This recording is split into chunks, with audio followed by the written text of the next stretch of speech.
धीरे धीरे रे मना, धीरे सब कुछ होए। माली सींचे सो गुड़ा, ऋतु आए फल होए। ये सच बताऊं तो आपको इस दोहे को आप अध्यात्म में भी लगा सकते हो। और यही जगत में, संसार में कोई भी कार्य सीखना हो तो वहां पर हमें सहजता से, धैर्य से काम लेना पड़ता है। जब हम सोचो कि जगत की वस्तुएं पाने के लिए धैर्य से काम कर सकते हैं, तो जो अध्यात्म का रास्ता है, परमात्मा की प्राप्ति का रास्ता है, क्या वो इतना आसान है? तो उसके लिए भी अगर हम सोच रहे हैं कि आज हमने सत्संग सुनना शुरू किया है और आज ही हमें साक्षात्कार हो जाए, तो ऐसा कभी भी नहीं होता।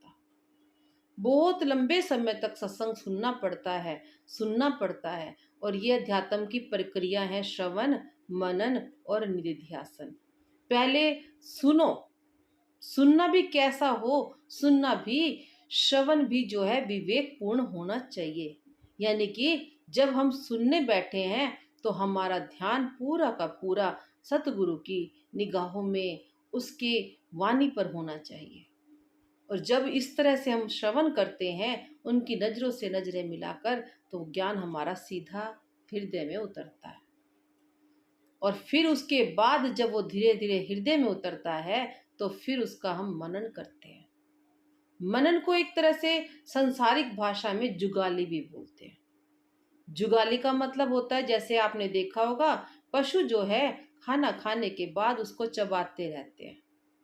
तो वो चबाते क्यों हैं? और चबाते हैं इसीलिए वो स्वस्थ रहते हैं, ताकि उनका डाइजेशन अच्छा हो जाता है।